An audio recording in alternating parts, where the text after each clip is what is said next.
దాదాపు దశాబ్ద కాలం పాటు సినీ పరిశ్రమకు దూరంగా ఉన్న మెగాస్టార్ చిరంజీవి ఖైదీ నంబర్ 150తో రీఎంట్రీ ఇచ్చి తన స్టామినాను తిరిగి ప్రూవ్ చేసుకున్నాడు. నటనలోనూ డాన్స్లోనూ చిరు గ్రేస్ ఏమాత్రం తగ్గలేదని చూసిన ప్రతి ఒక్కరూ ప్రశంసలు కురిపించారు.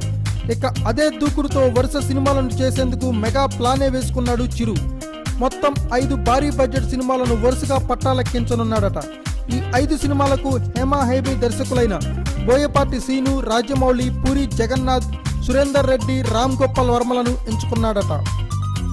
ఈ క్రమంలో మొదటి సినిమాకు సురేందర్ రెడ్డి దర్శకత్వం వహించనున్నాడు.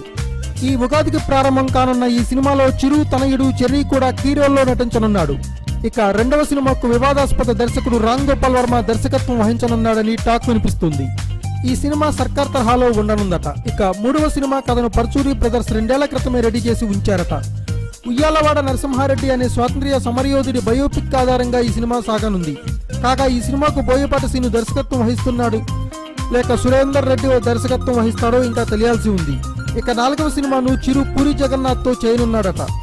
జనగణమన అనే పేరుతో తెరకెక్కనున్న ఈ సినిమాను పూరి నిజానికి మహేష్ బాబుతో చేయాలనుకున్నాడు. ఆ తర్వాత ఎన్టీఆర్తో కూడా అనుకున్నా అది కూడా బెడిసికొట్టింది. అయితే చిరుకి ఆ కథ నచ్చడంతో వెంటనే ఓకే చెప్పేశాడని సమాచారం.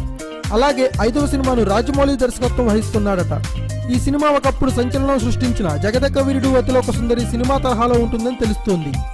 చిరు ఈ సినిమాల్లో ముందు ఏది పట్టాలెక్కించినా అన్ని సినిమాలను పూర్తి చేయడానికి కావలసిన అన్ని ఏర్పాట్లను పూర్తి చేసుకున్నాడట. ఏది ఏమైనా 3 సంవత్సరాల వరకు చిరు వేసిన మెగా ప్లాన్ బాగుంది కదూ.